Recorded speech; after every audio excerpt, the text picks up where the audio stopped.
It was shortly after the collapse of the Union, in those strange years when East Germany had not yet become something new, and the old world was already falling apart. Soviet troops were leaving fast, sometimes almost in a hurry.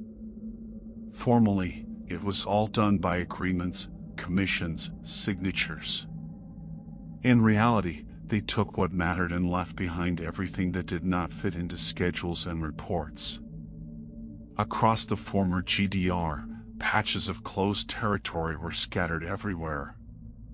Forests fenced off with concrete slabs. Roads that suddenly ended. Military bases the locals knew about, but tried not to remember. My friend and I, Marcus and I, traveled to places like that. Not for scrap metal. Not for vandalism. We collected military artifacts. Patches, dog tags, crates, map cases, instruments, uniforms, documents, sometimes personal belongings. Later, all of it went to flea markets in Berlin, Potsdam, Magdeburg. Western tourists bought everything indiscriminately. Authentic Soviet military. The money was modest, but steady. We drove an old Barkas B1000 van. Noisy, slow, familiar. There were plenty of them back then, no one paid attention. The base we're talking about was mentioned to us by locals. People who knew the forest. They spoke about it reluctantly, as if trying not to linger on the thought. We parked far from the road, covered the van with branches, and went on foot. The weather was calm, warm. The forest lived its ordinary life. And because of that, everything felt almost too normal. We didn't reach the facility right away. At first the forest was ordinary pines, undergrowth, old vehicle ruts. Then it seemed to part, and concrete fence slabs appeared between the trees. Some collapsed, others carefully shifted aside, as if they had not been smashed, but dismantled. The checkpoint stood empty. A guard booth without glass. The barrier raised. No signs of haste, no discarded papers, no trash. I remember a strange sensation. As if we had arrived after someone, but not after people. We went inside. The territory was large, yet compact. Barracks stood in a semicircle. Beyond them, the mess hall, the club, hangars. The paths were overgrown, but not chaotically. The grass grew evenly, like a lawn that had simply not been cut in a long time. Marcus joked that tours could be run here. I smirked, but something inside felt wrong. The barracks were empty. Beds dismantled, but not dragged away. Mattresses stacked neatly. Lockers open, nothing inside. No signs of looters. No fire pits. No broken bottles. No writing on the walls. And that was wrong. The mess hall was even stranger. The dishes were neatly arranged. In the kitchen, empty cauldrons, cleaned, no soot. No food remnants. No rot. No mold. I caught myself trying not to make noise, even though there was no reason to. We moved toward the substation at the edge of the compound. The building looked functional, closed panels, locked doors. But there was no power. That was where Marcus remembered the flashlight. We were about to open one of the boxes, and without light it made no sense. He cursed and said the flashlight was still in the mess hall. I suggested leaving. No reason, just like that. He looked at me strangely, as if he didn't understand what I meant. Said we had already checked almost everything. So we went back. On the way, I noticed the sounds growing fewer. The birds had gone silent. The forest felt as if it had pulled away. In the mess hall, the flashlight was exactly where we had left it. Marcus picked it up, checked the beam, it worked. He exhaled and, without saying a word, walked to the window. At first, I didn't understand why. Then I noticed he had frozen. I stepped closer. Below the window stood several containers. At first, my mind refused to understand what I was seeing. Bones. Too many bones.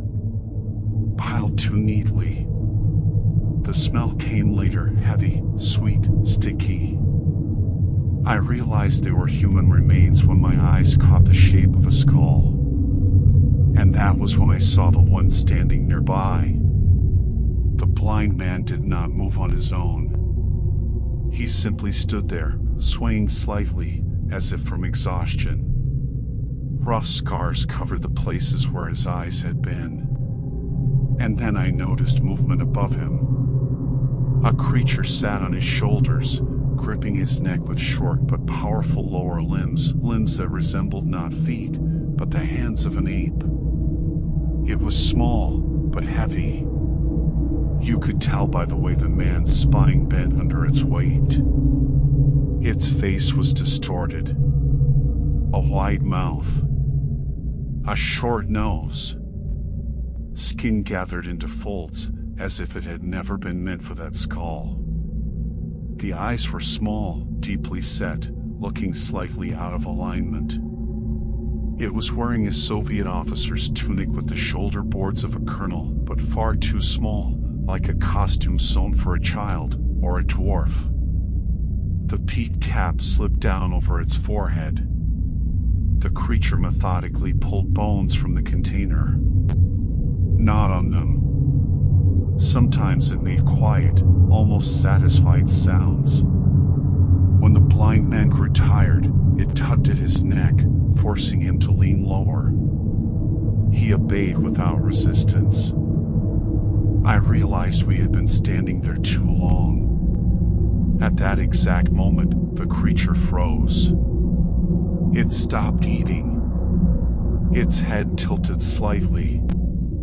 Not toward us, but as if toward the space itself. I slowly pulled Marcus by the sleeve.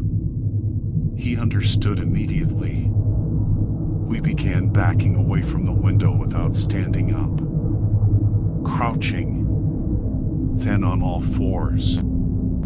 Every sound felt deafening. My heart pounded so loudly in my ears that I was certain it would give us away. When we had crawled far enough, I heard a dull thud, as if a body had dropped to the ground. We ran, without looking back, without choosing a path. We burst through the checkpoint, leaving everything open behind us. We reached the Barcus, started it on the first try, as if by a miracle. In the mirror, I saw Marcus shaking. His hands trembled so badly he couldn't close the door. We didn't speak until we reached the highway. Even then, we stayed silent. Only after several kilometers did he say, "It sensed us." I didn't argue. Years passed before I could think about it calmly. Sometimes I catch myself trying to explain what we saw, not for others, but for myself.